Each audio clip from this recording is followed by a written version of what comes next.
Out in the shop with the VW, I've got a speedometer cable. I've got some aluminum scraps. I've got 2 parking lights for the front.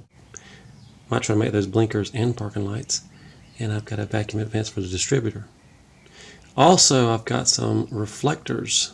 I might stick some more reflectors on it. Safety first.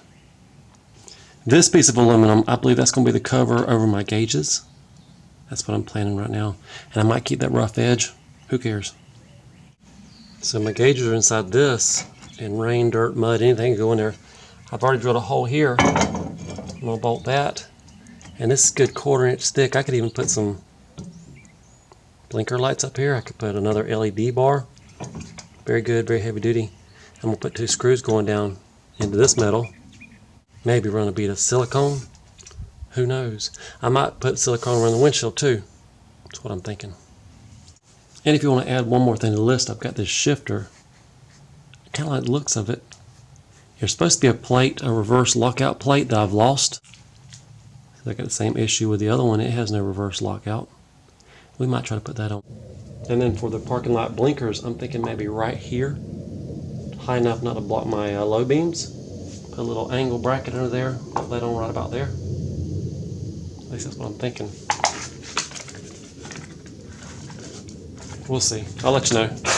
Later in this video, I will let you know. So I got this heavy duty piece of diamond plate in place. That's my roof over my gauges. And now I think I might run the speedometer cable in this bag, out of this bag.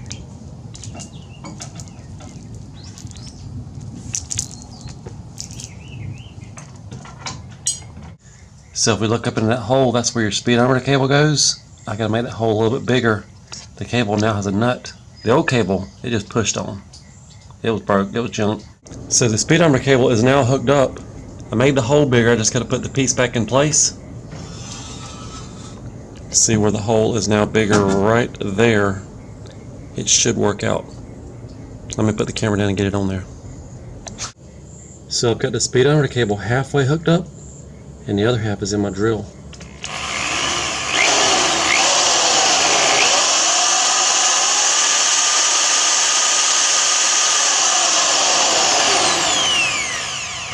Looks like my drill runs about 70.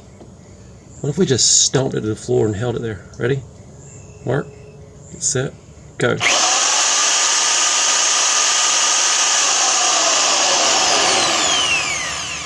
That'll be as fast as this speedometer ever jumps. So I just pushed the new cable to the back of the hub, and it came out the other side. Let me show you.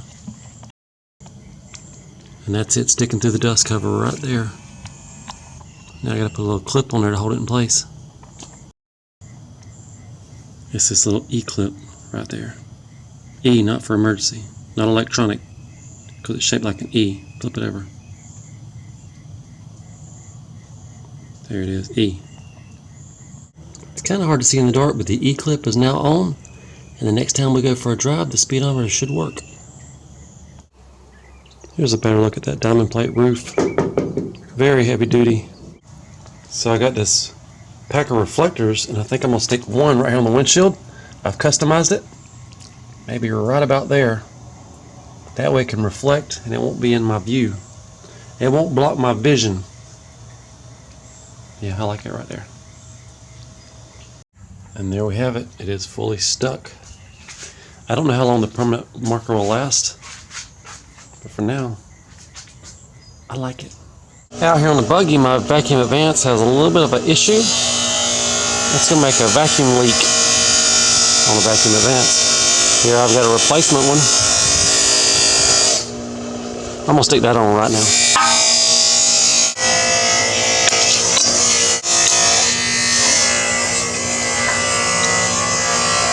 More of the E-clamps.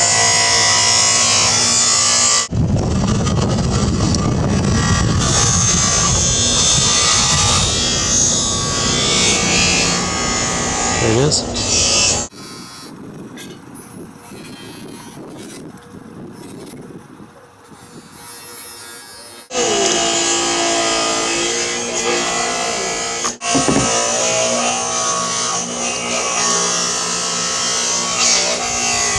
So this vacuum advance is now in place, and there's this little arm that comes in there. When your engine gets vacuum, it pulls, it advances your timing. Vacuum advance. You can almost see it. See how much it moves? And while I was in there, I went ahead and cleaned up the rotor.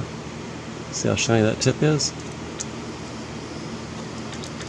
And I cleaned the points. I mean, while you're in there, you might as well. And now I'm going to stick the distributor cap back on. Done in there. Volkswagen emblem update. I just used this drill bit, drilled 3 holes, pressed that into place. So up here on the front of the buggy, I have mounted 2 marker lights. They're not wired yet, but they are mounted. I'm going to put them on the same switch as the back 2 lights. Parking lights will be done. So at the VW show the other day, the guy that owns that sweet Baja I took a video of, he gave me these 3 mirrors. And I think I'm going to put this one on the buggy. I went to the hardware store and got that nut, and I got this bracket. And I'm going to mount that bracket.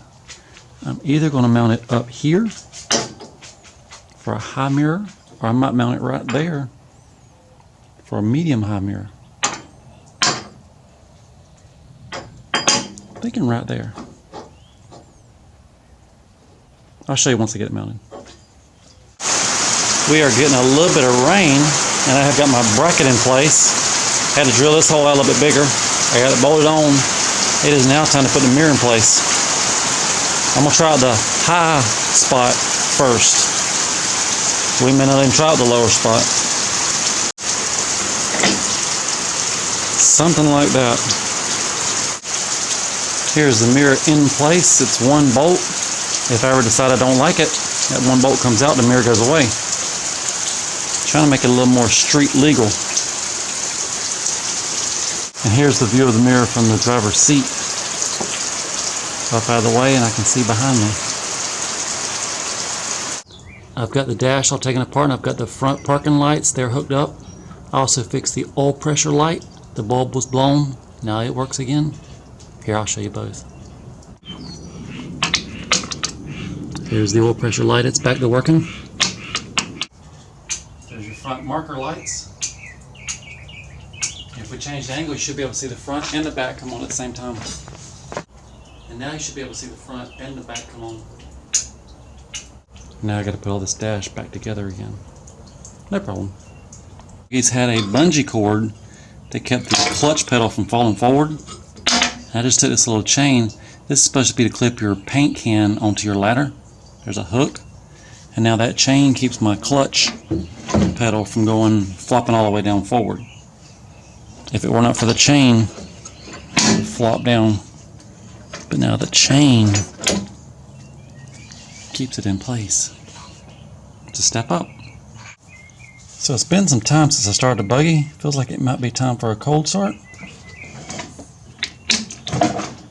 We also test that oil pressure idiot light too.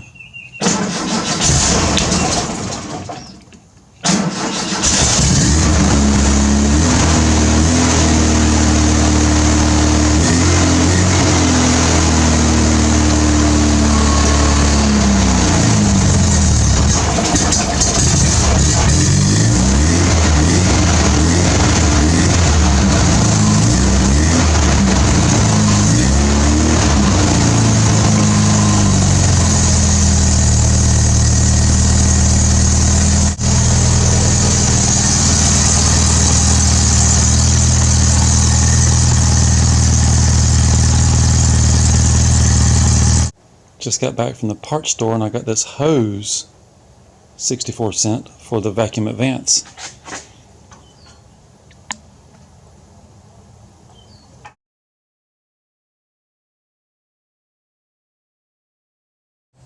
So just the other day I tried to change from the stock shortened shifter to the what we call aftermarket longer shifter.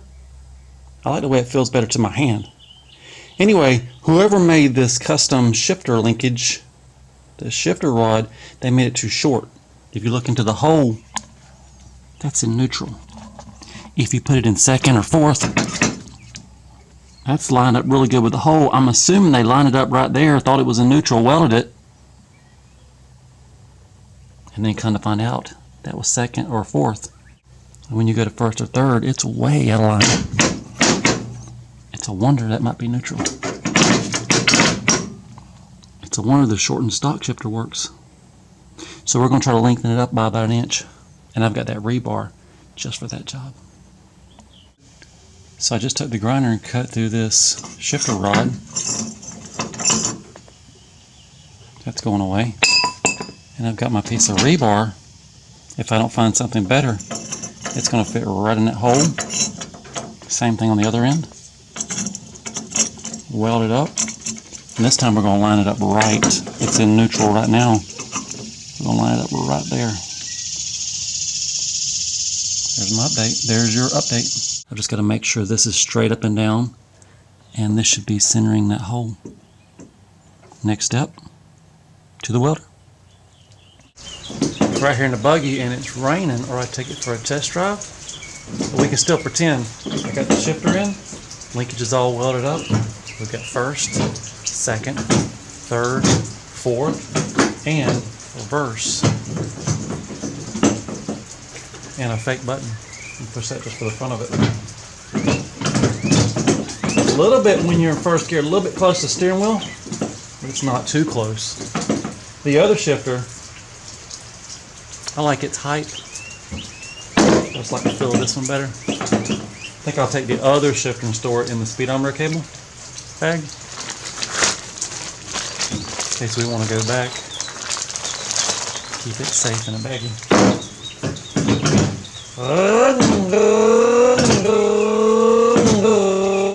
Like it. Thumbs up on that.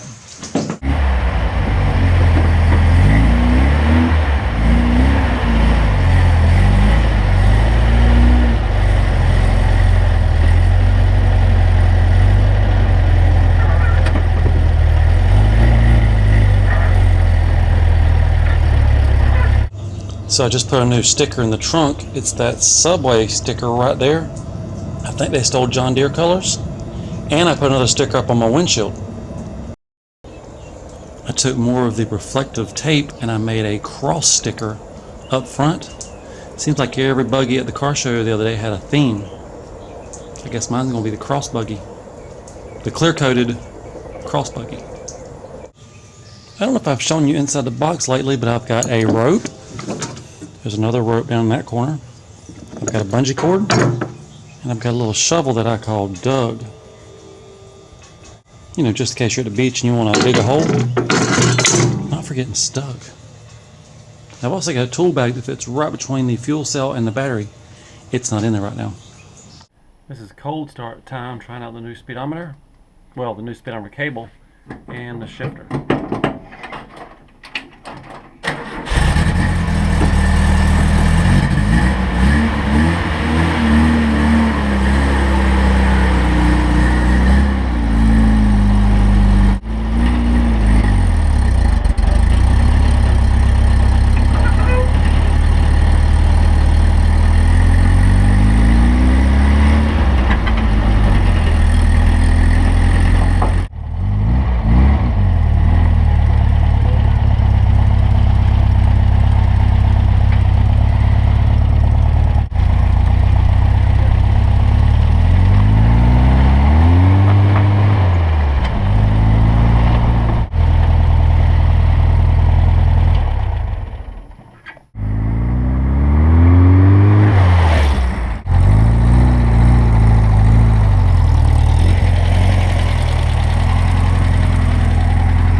So I feel like my windshield's a little bit out of balance, not symmetrical. It needs something on this other side. And I've got these 4 little reflectors. Do you see where I'm going with this?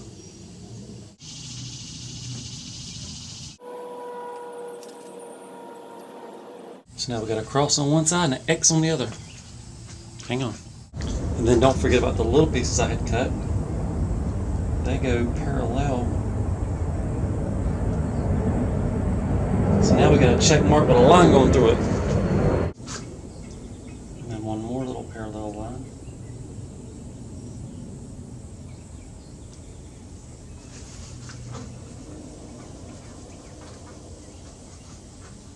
That's exactly where I was going with this.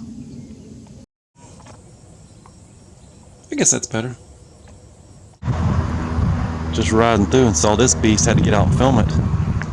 This would be how you turn a dune buggy into a 4-wheel drive. Does that give you any ideas?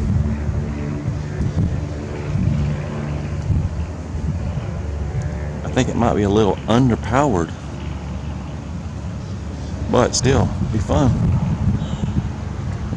I'm getting some ideas. That's a little Suzuki engine.